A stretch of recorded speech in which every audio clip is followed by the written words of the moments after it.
Birazdan kurulumunu yapacağız. Yani aquarium gerçekten kaliteli. Birkaç sefer gittiğim zaman görmüştüm Pet Shop'ta. Yani Aquel diye bir marka. Birazdan kurulumunu yapacağım. Hatta temizliğini falan yapacağım. İçinde ısıtıcı ve filtre falan var. İç filtre. Onları temizleyeceğim. Tabii bu çamur zıp zıpı filtreye ihtiyaç duyuyor mu bilmiyorum ama bir araştıracağım. Ona göre sistemi kuracağım. Şöyle tabii balığı falan yakından göstereceğim. Işıklandırması falan çok güzel. Şöyle hemen kurulumunu yapacağım. Daha sonra da çamur zıp zıpının bakımı hakkında hemen bilgi öğrenmem lazım. Çünkü hiçbir bilgimiz yok. Sadece canlı yemlerden falan besleniyor. Onu araştıracağım. Kuruluma başlayalım.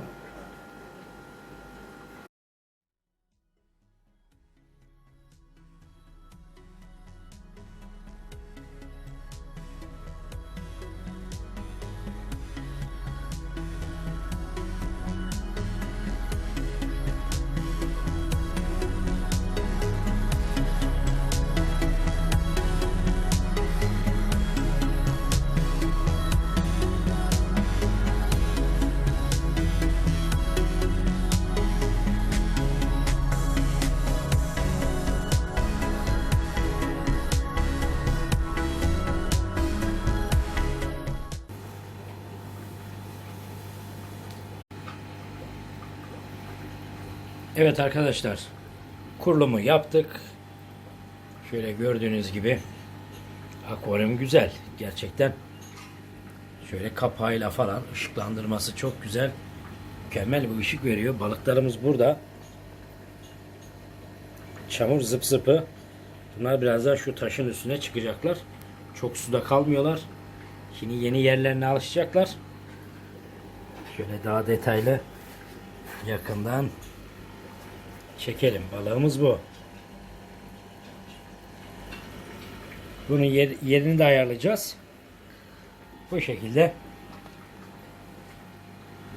Evet.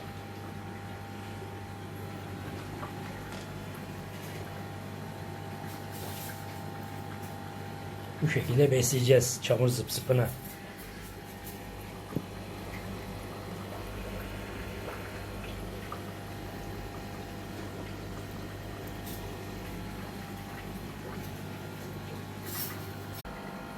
Evet arkadaşlar, nano akvaryumumuzu şöyle akvaryum setlerimizin üstüne koyduk. Buraya güzel oldu. Şöyle bir yakından görelim.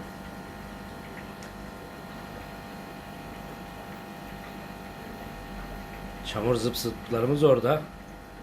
Alışacaklar. Ve biraz daha yakından bakalım.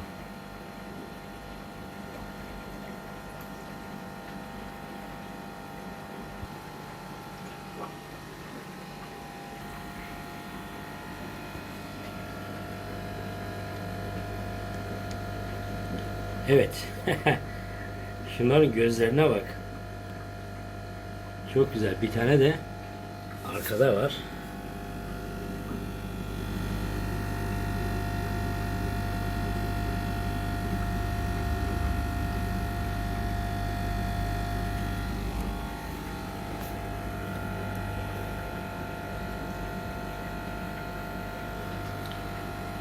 Evet, ışık çok fena ya. Işık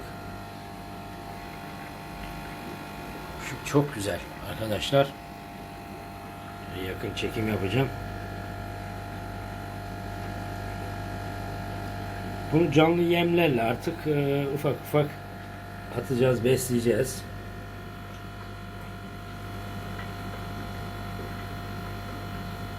Gözler bu şekilde. Cama doğru yapışarak yürüyebiliyorlar arkadaşlar. Çok değişik bir yaratık. Daha önceden resimlerde görmüştüm.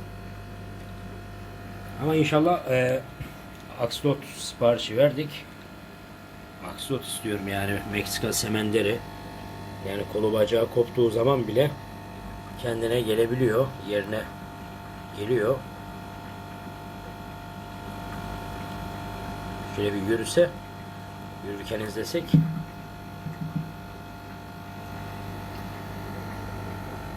Şu an yeni yerine alışmaya çalışıyorlar.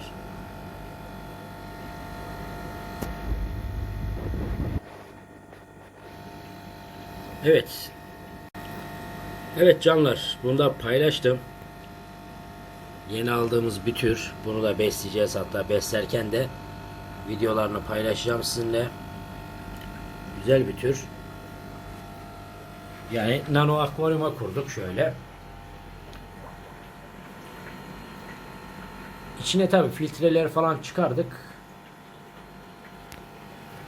Isıtıcı falan istemiyor. Filtre falan istemiyor zaten. Bu şekilde kurduk. Evet, kendinize iyi bakın. Tavsiyelerinizi bekliyorum. Beğenmeyi unutmayalım arkadaşlar. Hoşça kalın.